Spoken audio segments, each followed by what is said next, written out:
जैसे कि आप लोगों को भी पता ही होगा कि आईएमएफ ने 1300 अरब रुपए मजीद टैक्सेस लगाने का कह दिया है। अब होगा क्या? अब ये टैक्सेस, ये जो बड़ी अमाउंट है, इसका बहुत बड़ा जो सम है वो देगा कौन? मैं, आप और हम जैसे जितने भी तनख्वाहदार तबके के लोग हैं वो। तो हमेशा ऐसे क्यों होता है जो कि एक बहुत बड़ा हमारा सेगमेंट है वो टैक्स देने से बच जाता है या बड़ा कम देता है, और हमेशा हम ही क्यों बली के बकरे बनते हैं? ऐसे कई ज़्यादा सवाल हैं और उनके जवाब लेने हम आए हैं आज एक investment banker, policy advisor, economist के पास, मिस्टर खुर्रम शहजाद। अस्सलाम वालेकुम सर, कैसे हैं आप? थैंक यू गजाल, thank you for having me. Sir thank you for joining us. State of the bat, आप मुझे ये बताएं, जैसे कि अभी मैंने जिक्र किया कि मजीद टैक्सेस लगाने का आईएमएफ ने कह दिया, और एज ऑलवेज यही होगा कि मैं, आप और हम जैसे जितने भी सैलरीड पर्सन हैं वही टैक्स देंगे, सारा वो जो एलीट है वो फिर से बच जाएगी। तो हम ही हमेशा क्यों बली के बकरे बनते हैं? थैंक यू वेरी मच गजाल। देखें, पहली बात तो ये कि आप इसके यूज टू हो जाएं और अब आदत डाल दें कि टैक्सेस जो है वो आपने हम नहीं देने। पड़ चुकी और अनफॉर्चुनेटली इनफॉर्मल सेक्टर जो है वो रहा टैक्स से बाहर रहा है, टैक्स नेट से। और मुझे लगता है कि इतना आसान नहीं है उनको टैक्स नेट मिलाना। बट इसमें सबसे इम्पॉर्टेंट जो चीज़ है वो एक पॉलिटिकल विल जो है वो बड़ा मैटर बिल्कुल। करती है। अगर पॉलिटिकल विल है और स्ट्रॉन्ग विल है और उसके साथ सारे स्टेक होल्डर्स एक पेज पे हैं तो डेफिनेटली फिर तो हो सकता है। इनके एक पेज पे हो सकते हैं। देखें, थोड़ा सा मैं एक बैकग्राउंड आपको देता हूँ। आपने जो कहा 1.3 ट्रिलियन की बात की है, इसका एक नंबर अगर आप देखें तो रफली कोई 1300 अरब रुपए जो है 1% ऑफ जीडीपी बनता है। यानी कि जो अगले साल की जीडीपी का साइज़ होगा उसका 1% बनता है। और इस साल का जो टारगेट था वो तकरीबन कोई 9.5 ट्रिलियन रुपए के करीब था। उसमें से 8.5 ट्रिलियन रुपए की सिर्फ और सिर्फ कर्ज़ों की अदायगियाँ हैं आपकी। तो आप सोचें कि फेडरल के पास कितना कम रूम है जो है मनूवर करने का, या फिर अपने आप को मैनेज करने का, या पूरे कंट्री के फाइनेंसेस को जो है वो मैनेज करने का। तो ये जो है डिफरेंट गवर्नमेंट्स ने किया भी खुद ही है कि कर्ज़े बहुत ज़्यादा लिए, टैक्सेस सही जगह लगाए नहीं, और ख़र्चों को जो है वो एक पूरी इक्वेशन है ना कि टैक्सेस सही जगह से लेना, कर्ज़ों को मैनेज करना। यानी कि अगर टैक्सेस सही जगह से लेंगे आप तो कर्ज़े शायद इतने ज़्यादा लेने ना पड़े, और एट द सेम टाइम अगर आप अपने एक्सपेंडिचर्स को कंट्रोल करके रखते हैं, कंटेन करके रखते हैं और अपने साइज़ को कम रखते हैं। आपने डिवॉल्व किया है प्रोविंसेस को अपनी कुछ जो है एडमिनिस्ट्रेटिव पावर्स दी हैं, कुछ फाइनेंशियल पावर्स दी हैं, तो प्रोविंसेस का काम ये बनता है कि वो लोकल लेवल पे जाए। क्योंकि देखें, इकॉनमी पूरी दुनिया में ना, या कंट्रीज़ मैं कहता हूँ पूरी दुनिया में बॉटम अप रन होते हैं। फेडरेशन स्ट्रांग होती है नीचे से, रूट से, हर चीज़ रूट से स्ट्रांग होती है। बिल्कुल। तो ये इसी तरह से ये है कि आप एक घर से शुरू करते हैं, एक फैमिली से, एक मोहल्ले पे जाते हैं, एक शहर पे जाते हैं, एक प्रोविंस लेवल पे जाते हैं, स्टेट लेवल पे जाते हैं, फिर आप जाते हैं कंट्री लेवल पे, फेडरल लेवल पे। तो इस तरह से बॉटम अप होती है, टॉप डाउन नहीं होती। टॉप डाउन कभी भी चीज़ें मैनेज नहीं होती। अगर आप सब चीज़ें टॉप पे लेके बैठ जाएंगे और सबसे नीचे वाला तबका जो है बेचारा, ऊपर वाला जो है वो फैसले कर रहा होगा जिसको कुछ आइडिया नहीं है कि ग्राउंड पे क्या हो रहा है। तो ये हमें करना पड़ेगा। ये सबसे बड़ा जो पॉलिटिकल रिफॉर्म है ना वो यही है, और इसमें सबको सेम पेज पे होना ज़रूरी है। ये जिस दिन हो गया, आप यकीन करें, जो एक आम आदमी को महंगाई मिलती है, सर्विस डिलीवरी मिलती है, या जो बेसिक्स की जो है वो प्रोविज़न है, बिजली है, गैस है, या फिर आपके जो ट्रांसपोर्ट है, हेल्थ है, एजुकेशन है, ये सब चीज़ें जो हैं आपको डोर स्टेप पे मिलेंगी। और अकाउंटेबिलिटी भी जो है, जो आपको रूल करता है, उसकी बहुत अच्छी होगी। क्यों? क्योंकि अगर एक आम आदमी को डोर स्टेप पे उसकी चीज़ें नहीं मिलेंगी और उसको पता होगा मैंने किसके पास जाना है, किसको वोट देना है और कौन जो है मेरी बात सुनता है, तो डेफिनेटली फिर अकाउंटेबिलिटी भी वहीं से स्टार्ट होगी। तो एक सबसे बड़ा पॉलिटिकल रिफॉर्म जो आपको ये करना पड़ेगा। मैं टैक्स से शुरू हुआ हूँ, लेकिन मैं कहाँ से आ रहा हूँ देखें, ये जड़ है।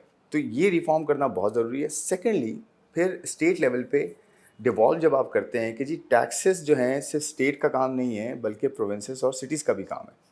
देखिए, सेल्फ सफिशिएंट होने का आजकल ज़माना है। बिल्कुल। आप पड़ोसी ममालिक को देख लें, हर जगह पे अब ये हो रहा है कि जो बड़े सिटीज़ हैं, जो मेन सिटीज़ हैं, वो जनरेट करते हैं भारी भरकम टैक्सेस। अपनी एक्टिविटी खुद वो जो है इम्प्रूव करते हैं, खुद इंफ्रास्ट्रक्चर बिल्ड करते हैं, खुद बेसिक्स की जो है प्रोविज़न करते हैं, लोगों को देते हैं और फिर टैक्स भी लेते हैं। तो देखिए, एक पूरा सिस्टम जो है ना जस्टिफाइड है। टैक्स को जब तक हम रिवॉर्ड के थ्रू जो है वो इम्प्रूव नहीं करेंगे माइंडसेट्स, या फिर ये जो डर होता है कि जी मैं टैक्स दूंगा तो मेरे पास ही सवाल आ जाएंगे सारे, ये हुआ भी है ना कि आप अगर टैक्स देते हैं, आप फाइलर हैं, तो आप ही से सवाल होते हैं, आप ही के ऊपर जो है ऑडिट आता है, आप ही के ऊपर जो है वो प्रॉब्लम्स आती हैं। ऐसे ही। जो इसका मतलब ये कि टैक्स में आने का एक्चुअली आपको जो है वो सज़ा है टैक्स नेट में आने की, रादर देन ये कि टैक्स नेट में आने का आपको फ़ायदा हो। तो ये जो पूरा माइंडसेट है ना, ये चेंज करना है। तो ये इतना आसान नहीं है क्योंकि ये हमने ख़राब किया है over the period, over the decades. तो एक तो जो है हमने रिवॉर्ड पहले क्रिएट करना होगा। अब इतना मुश्किल है, मुश्किल इन द सेंस कि उस माइंडसेट को चेंज करना मुश्किल है। सिस्टम्स तो आप चेंज कर सकते हैं, बट लोगों का माइंडसेट चेंज करने में टाइम लगेगा. उनको आपने सबसे पहले ये बताना है कि देखिए जो आप टैक्स दे रहे हैं ना, इसकी वैल्यू आपको मिल रही है स्टेट जो है बेसिक्स की फॉर्म में, आपके बच्चों की एजुकेशन की फॉर्म में, हेल्थ की फॉर्म में, ट्रांसपोर्ट, इंफ्रास्ट्रक्चर, थोड़ा फूड सा क्वालिटी, incentivize तो करो, कुछ वाटर मिले तो सही. सैनिटेशन है, बहुत सारी चीज़ें हैं ना. तो मैंने कनेक्ट किया कि आप रिफॉर्म करेंगे, पॉलिटिकल रिफॉर्म जिसमें डिवोल्यूशन है एडमिनिस्ट्रेटिव, फाइनेंशियल और सारी पावर्स का, जो बिल्कुल लोकल लेवल पे जाए, जो प्रोविंसेस का काम है करना, और फिर टैक्स भी इकट्ठा करे और फिर अपने आप को जो है वो इम्प्रूव भी करे और अपने आप को जो है वो एज एन इको सिस्टम जो है अपना बेहतरी करे. तो वहाँ से अगर आप ये शुरू करेंगे तो एक आम आदमी कहेगा कि यार आप टैक्स लें. अब होता है वेस्टर्न इकोनॉमीज में, पर्टिकुलरली स्कैंडिनेवियन कंट्रीज में क्या होता है, वहाँ टैक्स कट किया जाए ना तो लोग सड़कों पे आते हैं. अच्छा जी. Can you imagine? वो क्यों? वो इसकी वजह ये है कि वो ये कहते हैं कि जी आप हमारा टैक्स कम कर रहे हैं तो हमारी मुराद या हमारी जो आपने एक वेलफेयर स्टेट बनाया हुआ ना, ट्रू वेलफेयर स्टेट्स वही हैं बेसिकली. तो वो ये कहते हैं कि जी आप टैक्स कम करते हैं तो एक्चुअली आप हमारी हेल्थ, एजुकेशन और बेसिक्स को कम कर देंगे. दिए हैं उसके साथ वो कम कर. आप देखें क्या माइंडसेट है, क्या सिस्टम्स हैं और हम किस तरफ हैं. तो ये सब कुछ हो सकता है अगर आप एक स्ट्रॉन्ग विल के साथ आएँ, लोगों का एक कॉन्फिडेंस. देखिए ट्रस्ट डेफिसिट जो है ना बहुत बड़ा हो चुका है लोगों के बीच में और स्टेट के बीच में. बिल्कुल. इसको ब्रिज करेंगे आप, और स्टेट को इस पर सब पहले जो है ना इनिशिएट करना पड़ेगा. लोग तो बेचारे टैक्स देते भी हैं, खासकर इनडायरेक्ट टैक्सेस तो आप ले ही रहे हैं ना. आज जो इनडायरेक्ट टैक्सेस हैं वो 70-80% है टोटल टैक्स कलेक्शन का. उसमें से आधे से ज़्यादा जो टैक्स है आपका टोटल टैक्स का, आधे से ज़्यादा 50% ज़्यादा पोर्ट लेवल से आता है, पोर्ट स्टेज से आता है, आपको पता है. और इतना ये मॉडल जो है अब जो है वो ख़राब हो चुका है ये मॉडल, कि अगर इंपोर्ट्स आप कंट्रोल करते हैं या गिरती हैं या कंटेन करते हैं तो आपका टैक्स गिर जाता है. ऐसा नहीं होना चाहिए. यानी कि हम 50% हमारा टैक्स डिपेंडेंट है पोर्ट पे, कि अगर हमारी एक्टिविटी पोर्ट पे नहीं होती या हम किसी वजह से डॉलर कम होने की वजह से हम इंपोर्ट नहीं कर सकते या हमारा ट्रेड रुक जाता है तो हमारा टैक्स भी कम हो जाएगा. जब टैक्स कम हो जाएगा तो वो एक इतना विशियस साइकिल बन जाता है कि इसको कर्जे के थ्रू पूरा करना पड़ता है. और जब वो कर्जा लेने जाएंगे तो इंटरेस्ट रेट बढ़ जाते हैं, इंटरेस्ट रेट बढ़ाते हैं तो एक्टिविटी रुक जाती है, एक्टिविटी रुकती है तो इंपोर्ट और रुक जाती है. यू नो कितना विशियस साइकिल है. तो ये पूरे निज़ाम को आपको बैठ के री इमेजिन करना पड़ेगा, पूरा अनडू करके रीडू करना पड़ेगा, अनलर्न करके रीलर्न करना पड़ेगा. तो कहने का मतलब ये कि लोग हैं हमारे पास और पॉलिसी भी बन सकती है अच्छी, और हम जो है हर चीज़ बेहतर कर सकते हैं. ग्रेजुअली भी होगी, कुछ चीज़ें ओवरनाइट भी हो सकती हैं, बट ये कि एक अच्छी ह्यूमन रिसोर्स और जो है उनको एम्पावर किया जाए और पूरा प्लान किया जाए तो ये सब चीज़ें जो है हम बेहतर कर सकते हैं. और ये जो 1.3 ट्रिलियन की आपने बात की, जी. इसमें मुझे लगता है कि डेफिनेटली होपफुली कॉर्पोरेट सेक्टर पे ज़्यादा ना आए और जो सैलरी क्लास है इन पे बर्डन ना आए. देखें क्यों बर्डन ना आए?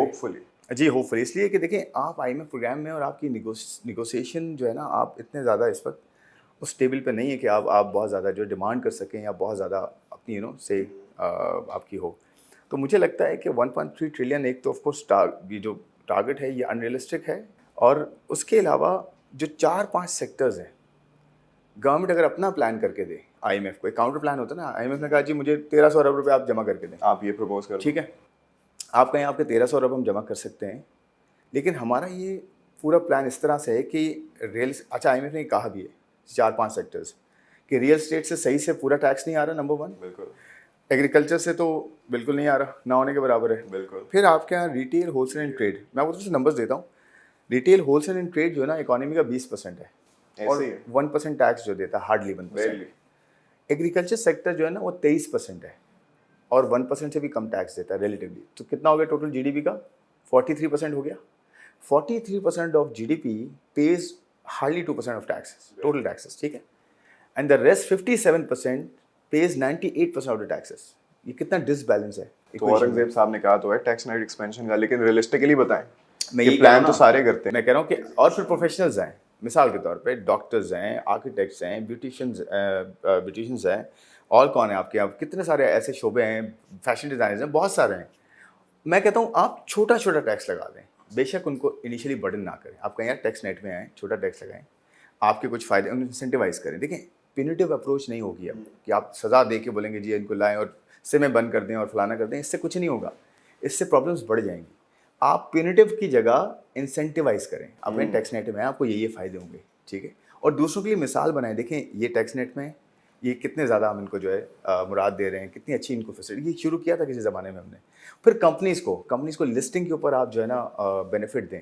بھائی وہ ڈسکلوجر دیتے ہیں, وہ جو ہے وہ آپ کی ٹرانسپیرنسی لے کر آتے ہیں, اپنی کاسٹ ان کی بڑھ جاتی ہے, جو بھی لسٹنگ کروانے آتی ہے کمپنی, ٹھیک ہے, ان کا اور نان لسٹڈ کمپنی کا ٹیکس کا کوئی ڈفرینشیل ہی نہیں آج ہونا چاہیے. 2003 میں تھا ہمارے پاس 5-8% کا ڈفرینشیل ہونا چاہیے تاکہ لوگ لسٹنگ کی طرف آئیں, پبلک کو زیادہ کمپنیز ملیں انویسٹ کرنے کے لیے, اور at the same time transparency اور ڈاکومنٹیشن بڑھے. فائدہ تو دکھے تاکہ وہ پھر ہی آئیں گے. تو دیکھیے بہت ساری ایسی چیزیں ہیں, یعنی کہ ٹیکس کو صحیح جگہ لگانا. میں انڈر انویسٹنگ کی بات کرتا ہوں, 400 سے 500 ارب روپے کی انڈر انویسٹنگ ہے آپ کی, ٹھیک ہے.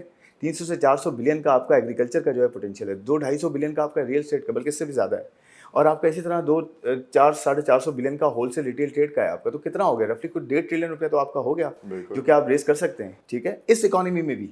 کیوں؟ کیونکہ ان کو نیٹ میں لانا ہے. اور ایٹ دا سیم ٹائم یہ جو 40% ٹیکس آپ نے کیا ہوا ہے کارپوریٹ سیکٹر کے اوپر, 29% کارپوریٹ ہے, 10% سپر ٹیکس ہے, پھر WPPF اور فلانے ڈمکانے ٹیکسز آپ لگائیں تو 48% آپ کا ٹیکس پہنچ جاتا ہے کارپوریٹ کا. چھوٹی کمپنیاں کہاں جائیں گی؟ چھوٹی کمپنیاں تو گئی آپ کی, جو کہ بیک بون ہوتی ہیں. SMEs تو بیک بون ہے آپ کی اکانومی کا. 35% آپ کا ایکسپورٹ میں ان کا کنٹریبیوشن ہے, اور 40% سے زیادہ نان ایگریکلچر لیبر فورس ہے جس میں کنٹریبیوشن ہے SMEs کا. تو اتنا بڑا آپ کی اکانومی ہے, یہ نمبرز آپ کے سامنے ہیں, تو آپ پالیسی بنا کے اس کو کریکٹ کیوں نہیں کرتے؟ IMF یہ نہیں کہتا کہ آپ یہ نہ کریں, IMF یہ نہیں کہتا کہ ریئل اسٹیٹ پہ نہ لگائیں, ایگریکلچر سے نہ لیں اور ہول سیل سے نہ لیں. IMF یہ کہتا ہے بھائی آپ یہاں سے لیں گے تو آپ بے شک یہاں سے کم کر دیں آپ کارپوریٹ سیکٹر سے. بھائی کارپوریٹ سیکٹر آپ کو پتہ ہے ریجن میں ہم موسٹ ٹیکس برڈن اکانومی ہے اس وقت, غزال جی موسٹ ٹیکس برڈن. اور مذاکرہ خیز بات یہ ہے کہ ہم ٹیکس ٹو GDP میں لوویسٹ ہیں. اس کا مطلب کیا ہوا؟ یعنی کہ ہم جتنی اکانومی ہیں اس کا اگر میں, اچھا ایک اور چیز, اگر میں اپنی گرے اکانومی کو بھی ایڈ کر دوں تو ٹیکس ٹو GDP اور کم ہو جائے گا میرا. 30-40% تو میری گرے اکانومی ہے, یعنی کہ جو ڈاکومنٹڈ نہیں ہے. سب سے بڑا کہنے کا مطلب یہ ہے کہ آپ کی معیشت کا صرف 8-9% آپ ٹیکس اکٹھا کر سکتے ہیں, اور پورے ریجن میں آپ سب سے زیادہ ٹیکس برڈنڈ ہیں. یعنی کہ 18% آپ کا سیلس ٹیکس ہے, 48% آپ کا کارپوریٹ ٹیکس ہے, پھر کسٹم ڈیوٹیز اور ٹیرفز اتنے زیادہ ہیں آپ کے, پھر بھی آپ اکانومی رن نہیں کر پا رہے. آپ سوچیں, اس کا مطلب یہ ہوا کہ آپ, اچھا اگین بہت سارے نمبرز ہیں. سیلس ٹیکس کی اگر آپ بات کریں یا انڈائریکٹ ٹیکس کی بات کریں, آپ پتہ ہے آپ کو سب سے زیادہ آپ کہاں سے لیتے ہیں؟ کہاں سے؟ آپ عام آدمی سے سب سے زیادہ لیتے ہیں. کس طرح؟ الیکٹریسٹی کے بلوں میں سب سے زیادہ ٹیکس ہے, ٹھیک ہے, 30-40% ٹیکس ہے الیکٹریسٹی کے بلوں میں, 50% تک جاتا ہے. گیس ہو گیا, پیٹرولیم ہو گیا, اور بیوریجز ہو گئی, یہاں سے آپ سب سے زیادہ ٹیکس انڈائریکٹ اکٹھا کرتے ہیں. آپ سوچیں تو اتنی. اور پھر فائنانس منسٹر صاحب صحیح کہتے ہیں کہ 2.5-3 ٹریلین کی جو چوری ہے, بھائی روکیں اس کو, پلان کریں, ریٹ لے کر آئے نا گورنمنٹ کی, ول لے کر آئے نا. کیوں نہیں کر سکتے آپ؟ آج آپ نے کرنسی ڈیلرز کے ساتھ جو کیا, اسٹیٹ بینک نے بھی کنسالیڈیٹ کیا ان کو, لا انفورسمنٹ ایجنسیز نے بھی جو ہے اس پہ ایکشن لیا, اسمگلنگ آپ نے جو ہے کنٹرول کی, تو آپ کو فائدہ ہوا نا, ٹھیک ہے. اسی طرح سے آپ نے اگر پرائیویٹائزیشن کرنی ہے تو کچھ بڑے ایسٹس ہیں آپ کے, آپ نے فوراً سے کہا PI کو کرنا ہے, تو ہو رہا ہے نا آج PI. کہنے کا مطلب میرا یہ ہے کہ جب آپ کی ول ہوتی ہے غزال, سب کچھ ہو سکتا ہے, کوئی بڑی باتیں نہیں. تو یہ 1.3 ٹریلین آپ صحیح جگہ سے اکٹھا کر سکتے ہیں, رادن یہ کہ ایگزسٹنگ جو برڈن ہیں ان کو برڈن کریں, ان کے تو ٹیکس کم کریں تاکہ انویسٹمنٹ ہو آپ کی, اور آپ کی اکانومی آگے بڑھے, گروتھ آپ کا پوٹینشیل ریئلائز ہو.